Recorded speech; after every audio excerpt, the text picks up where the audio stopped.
Assalamualaikum warahmatullahi wabarakatuh.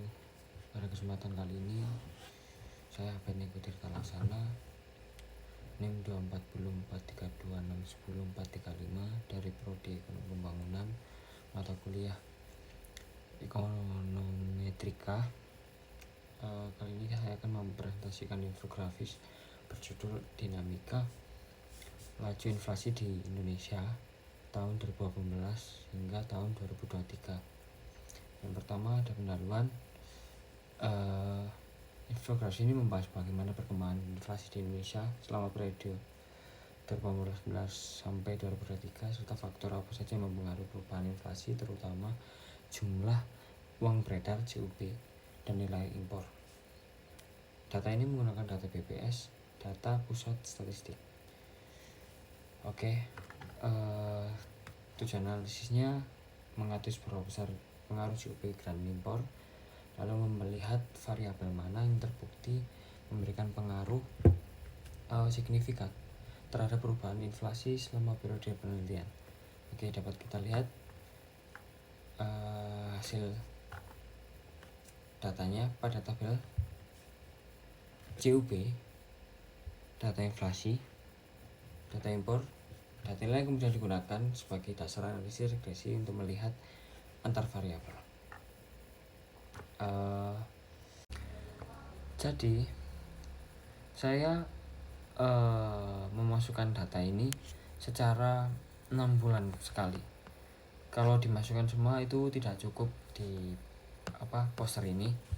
Jadi saya masukkan di 6 bulan sekali. Contohnya tahun 2019 bulan Juni inflasi itu sekitar 332, lalu JUP 59,085,509 dan impor 11495. Seperti itu hingga tahun 2023 di bulan Desember.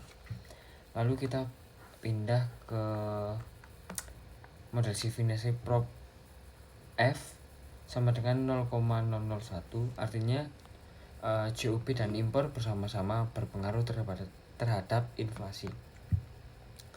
Lalu yang kedua, JUP, jumlah uang beredar, itu tidak signifikan, yaitu rumusnya P-nya itu sekitar 0,979, artinya JUP tidak memiliki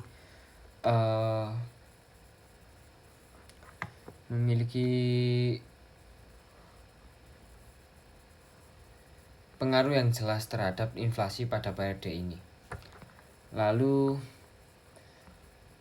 yang ketiga itu ada signifikasi dengan P berangka 0,003 dan berpengaruh positif. Ini berarti bahwa kenaikan impor dan itu cenderung meningkatkan inflasi sesuai dengan teori imported inflation. Dan yang keempat adalah nilai R-square sebesar 26,66% yang menunjukkan bahwa model baru mampu menjelaskan sebagian kecil dari variasi inflasi, sisanya dipengaruhi oleh faktor lain yang tidak dimasukkan ke dalam model. Lalu ada analisa keterkaitan, yaitu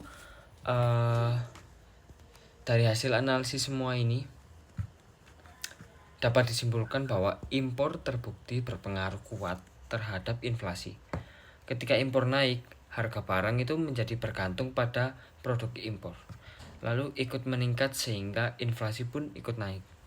Lalu JUP, seharusnya JUP ini memiliki hubungan dengan inflasi sih, berdasarkan teori ekonomi, namun pada periode ini hubungan tersebut tidak terlihat secara signifikan, dan hal ini menunjukkan bahwa inflasi di periode tersebut lebih dipengaruhi faktor eksternal, khususnya impor, lalu dibandingkan dengan faktor moneter seperti JUP, dan faktor lain seperti suku bunga, konsumsi rumah tangga, dan kebijakan pemerintah juga berpotensi mempengaruhi inflasi, namun tidak dianalisis dalam model ini. Mungkin sekian presentasi dari saya. Jika ada yang salah mohon maaf Bu. Terima kasih untuk buku Lustiana. Mungkin saya tutup. Assalamualaikum warahmatullahi wabarakatuh.